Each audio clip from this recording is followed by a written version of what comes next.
Hi, really cool seeing you. I thought it's time that we have a chat with each other because so many things happened with Fisker and we needed to make a video about. So what I like to talk about in that video is Chapter 7 cancelled. Oh my god, really?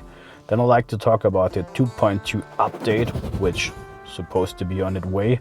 I like to strive also Fisker Owner Association and what major steps they did.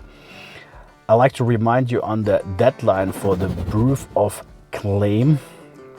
Then a lot of people approached me and said, Patrick, are you going to sell your car, especially after my last emotional video? And then I like to give you a personal outlook. So stay tuned and welcome to Gentleman's World. Chapter 7 cancelled? I know I said in my last video the 19th will be the day that everything will be gone. Nothing is going to get forward anymore. I was totally surprised when I have seen, whoa, they still acting under Chapter 11. Also special thanks here to you guys, especially to Abaza, which sent me an email straightforward with the information that things keep on going.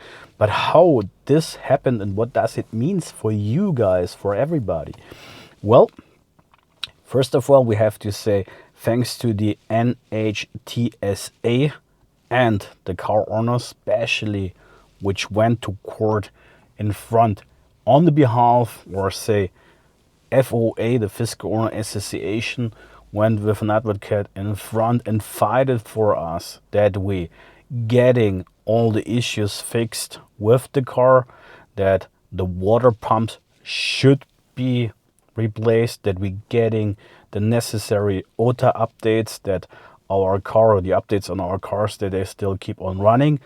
And this leaded actually in front of the court that they decided, okay, we keep on running Fisker under Chapter 11 to keep the cars on the road operational and making this, yeah. Remember, as I said in my other video, that normally it was declared that you're going into Chapter 7 for liquidation, because then all the lenders get their money back. And I have to say, it was very surprisingly for me that this was being decided by the court in the US, because normally I would expect that things like that more happened in Europe, because we have quite a lot of big consumer protection. By the way, here in Europe, we even don't have callbacks for the water pumps. Yeah, at least in Germany, there's nothing which came out so far from Fisker, or something which I at least been aware of. So that was really like our cool stuff. Will the company then finally succeed and rebuild? Yeah, again, I talk about my personal opinion, my personal experience. This is not on financial advisory. I would say no, because it's also clearly said, if you look on all the news which you see in the internet or what you see in documentation, that there is a liquidation process keep on going. We have some money which they're using now to give us updates, yeah, or the owners updates, and maybe looking forward for the water pump replacement. But there also I like to take the illusion away that this is done on behalf of Fisker and everything is fixed and fine. You don't need to pay for. First of all, you don't know where to go, especially again, we here sitting in Europe. Secondly, maybe they give you the water pump, but you need to pay for the replacement. So there's a lot of stuff which is coming still on your behalf. People been asking me, what do you think? Does the stock market will be influenced? This is purely gambling. As I said, you know, like, make your own due diligence. Yeah, look into what is said. They going to liquidate in this Chapter 11 scenario now the company. So not too much change. Why they would like to push forward for Chapter 7 originally, because all the lenders, Heights, CVI, whoever, you know, like you can call them all, they said the operation of Fisker still eats too much money. That's why we like to push them into 7, that also, you know, like this operational cost will be cut off. Remember also when it came to the surface, there have been bonuses paid to the Fisker family, by the way. Yeah. Coming to the next topic, which I expect maybe to have now, or maybe not, I don't know. I'm still sitting between two chairs, as you can say so, because software update 2.2. Well, if you listen to all the rumors and what is said, for example, also with the Fisker Owner Association, it's on its ways to go. Yeah, it should come. Now it could be a little bit more probability that, like within the chapter 11 scenario, that we're really getting our OTA updates. There's nothing, by the way, at the moment known for the EU, how it will be ruled out. At least in the US, they say end of August, which will probably every day now, beginning of September, you should get the updates. It's totally unclear to me how this will be keep on going. Yeah. Because even when I talked to Mike from the EV Addicted, yeah, my friend, regards to him, also like and subscribe his channel, please. He even don't have 2.1, which I'm having already, yeah. So what I would recommend, if it's really comes down the line, and if you can get it with 2.0 or even lower updates on your car, I can tell you a little bit like to have maybe a look into my audio when I was driving, because I strived how it works, or where I was talking about 2.1 and it's the final update. Anyhow, I've been in the lucky position that my car was more or less consistently around 80% or 60% plus. Remember, it took me about 10% when the final update came. It came in different batches, yeah, at least I would say in 3 batches. 2 of them you didn't do anything within the car and you didn't get any notification. On the 3rd you got, okay, it's final installed now. I don't have any 12-volt battery measurement system, I need to say, so I can't really tell you how much 12-volt battery drain I had, but I survived. Also my car didn't get wrecked when I had the 2.1, but I need to say we've been driving during the time 600 miles, like within 2 days and stuff like that. So I expected that this would be full. Anyhow, if I can recommend something, keep your car charged. Yeah, because remember, I was in the night. I needed to go recharge my car. When the final update came in, be prepared, for example, that, like you have up front, which I'm, by the way, at the moment experience as well. I have a lot of failure issues and stuff like that, which would be an indication that there is something coming, because this happened in the past also quite frequently, that prior to updates, the car had issues, for example, had a lot of other failures. For example, the screen went off, navigation didn't work anymore, lights been consistently fluctuating or flashing and stuff like that. So there have been a couple of stuff which gave an indication. Yeah, so I'm guessing maybe it will be coming. I don't have too much expectation. There's not too much known about what should come out. Maybe you can tell me. So what I found out, what should be happened is launch of a 1-pedal driving. Then you can allow for scheduling for OTA updates, which is quite and so as long FOA is not like getting anything out of it and we don't get the codes, there will be nothing being programmed, so who cares about. Yeah. There should be an improvement of the regenerative braking, yeah, which I have to say I have very good experience now in the meanwhile. Of course, we have also summer, so you can take a little bit more mileage. I'm just waiting for winter that the whole system is collapsing again. You get smart traction capabilities. Again, nothing is confirmed here, by the way. More responsive door handles, so I don't know what this means, because my door handles, also, of course, I stuck into the car when it was winter. But I don't know, like what else will be coming with it. It says like additional bugs, fixes, and performance enhancement, whatever it means. But this is what I actually found out. But anyhow, to remind you, for everybody, like is expecting this now, keep your car charged. Look that you're driving around a couple of times, and like don't interrupt the update. Yeah, if something happens, for example, if it pops up and you need to make active something, yeah, then do that and delay maybe whatever you need to do. I know sometimes it's not possible, but this is what I could recommend with that. Do I really believe it? If it comes, honestly speaking, I'm quite pessimistic about everything which has come out of Fisker, because there are too many promises already not held. It would be cool for everybody of us. I believe it as soon as I have it, and let's see what's coming out with it. FOA, and again, you know, like I'm just a supporter, a member of FOA. I'm not, you know, like an OG as they call itself, which founded or doing something active within the Fisker Owner Association. But I have to say, they doing their job. Yeah. So first of all, here, thanks to everybody who is volunteering there. Again, it's a charity, you know, like charity company, as you can say. So yeah, it's a non-profit organization. Sorry, that's what I like to look forward for the wording for. So they're doing their job. So for example, you know, like that this chapter 11 is still ongoing. This is something which we can be thankful for FOA doing their job. There's also, you know, like a lot of other stuff they are providing. For example, all the information, a lot of stuff I'm actually sharing with you is already published, you know, like when you're an FOA member, and you can see that, for example, in their homepage.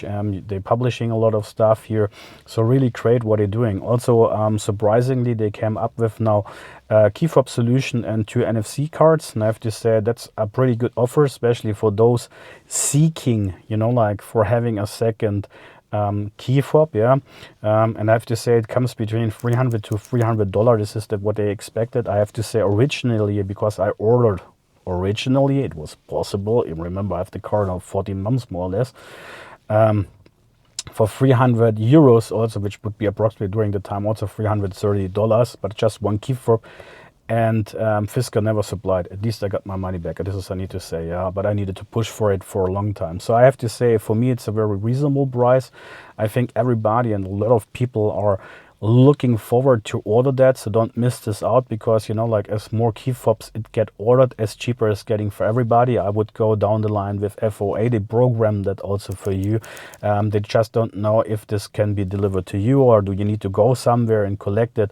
That's at the moment a little bit unknown. Yeah. I did it, even when I said I didn't like to throw money behind the car. I pre-ordered one because I'm used from my Harley Davidson, honestly speaking, to have just one key fob. Yeah, so I was thinking about, should I take the risk? And I was, you know, like the biggest issue wasn't the key fob, losing key fob.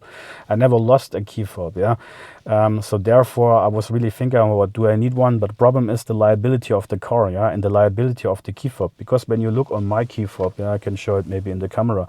You see this shiny surface. That's one of the first key fobs they produced. You know, like the other ones, they are more rough. I think they changed already something. And I thought, when I'm thinking about selling the car maybe once, or if I sell the car, it makes sense to offer also to the guy who's, or lady who's taking, you know, like the possibility to take over the car once. If I do it or not, you will see that later also in that video if I'm doing this. Then it makes sense, you know, like to offer these guys a second key fob. Also, you know, like when it's get damaged or something like that, I don't have any trust in this car here. Yeah.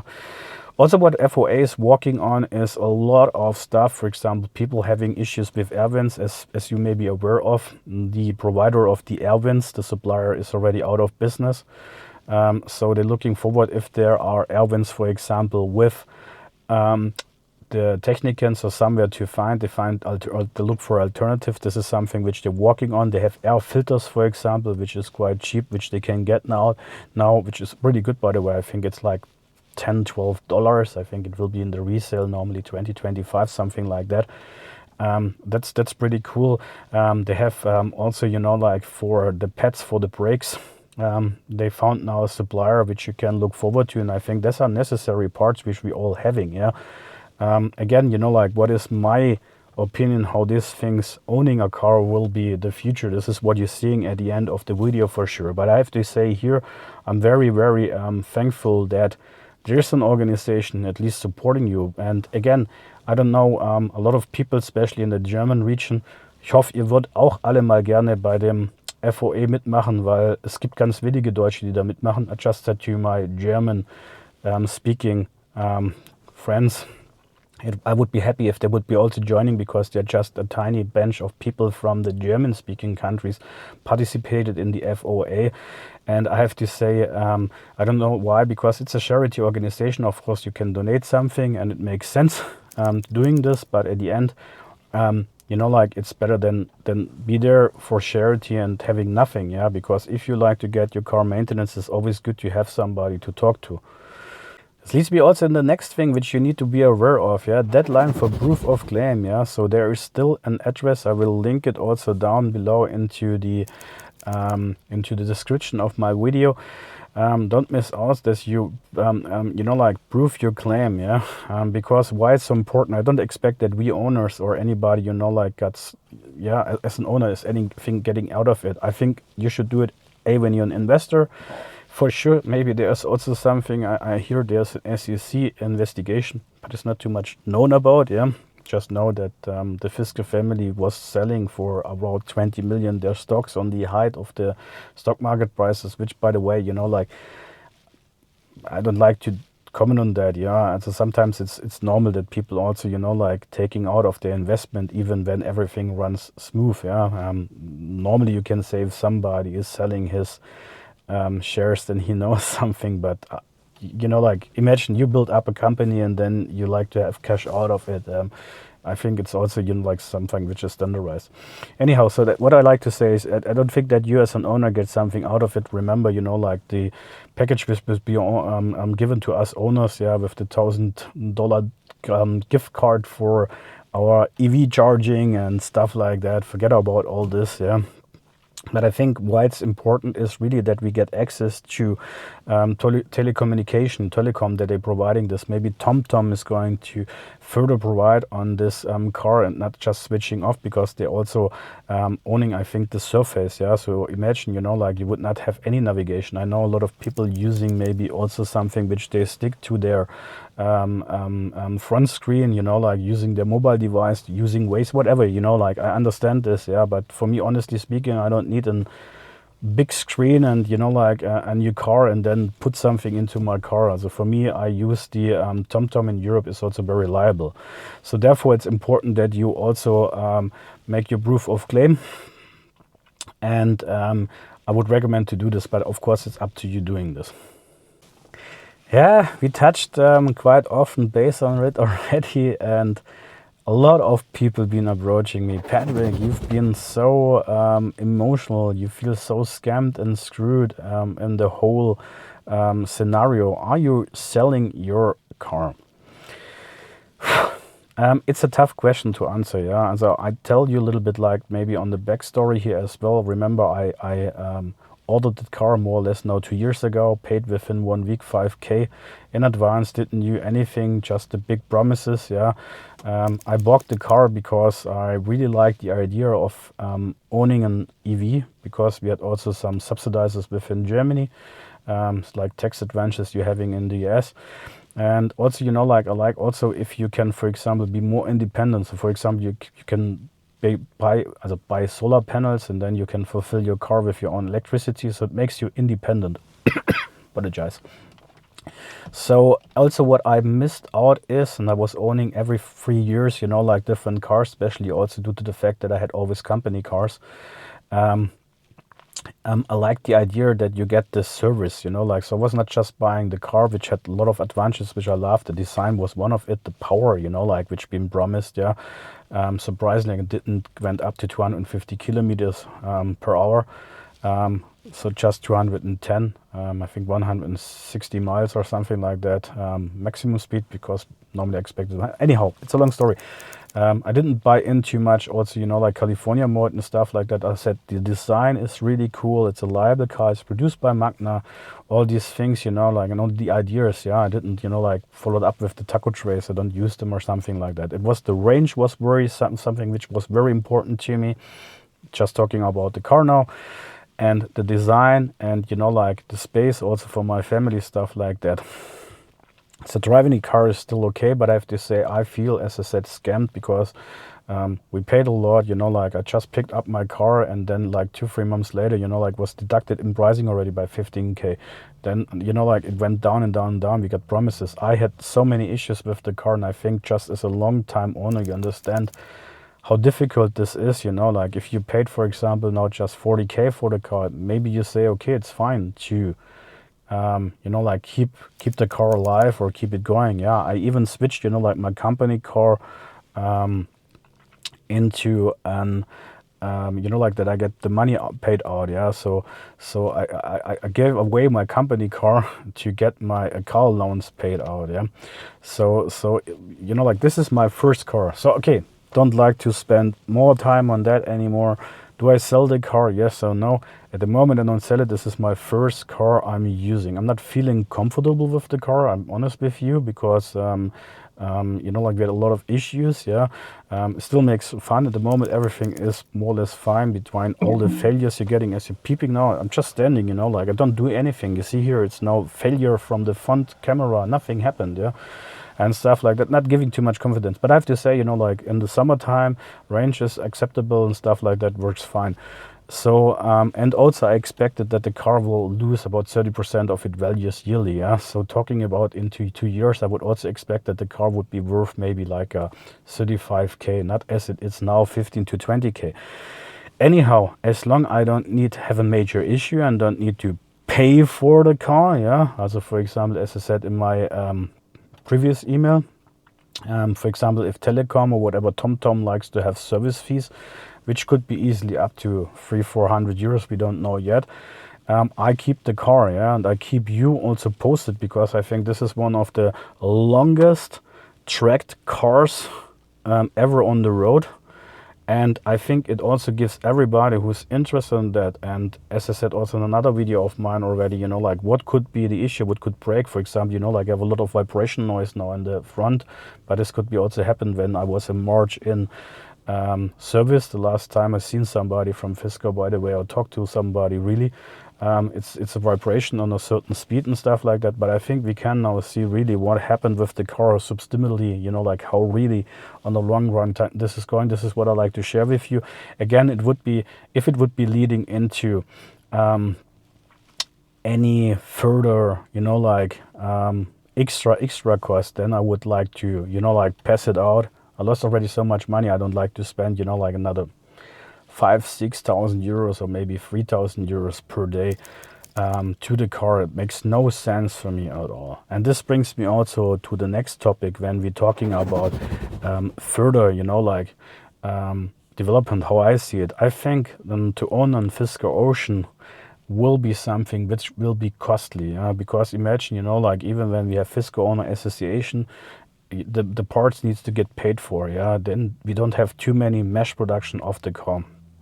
We have so many things which could affect, you know, like you in your life, you know, like you need to go, for example, thousands of miles or hundreds of miles for a service point to get the car serviced. Yeah, stuff like that. So I expect really that it will be a little bit more difficult to own that car in the future. Sure, with FOA you have somebody you trust, but I think it's a little bit like an old timer you're driving, because you need to take care consistently about the car, and you need to touch it as it would be a rare egg. Yeah, because everything what, you know, like could be an issue, could be breaking your car. For example, I have a bubble on the solar sky I can show you a picture of. I don't know how long this solar sky will still hold. Yeah, imagine, you know, like your solar roof, sorry, will be damaged. Yeah, so stuff like that is actually leading me into that way of behavior. But if you see that different, please let me know in the comment field. Yeah, so guys, it was a longer video, I know, but we didn't saw each other for a long time, so I thought I share all my stuff. Don't forget to like and subscribe. If you need anything, just contact me. You're the greatest guys ever. And if you like to enjoy another video of mine, otherwise we see each other next time. Cheers, bye bye.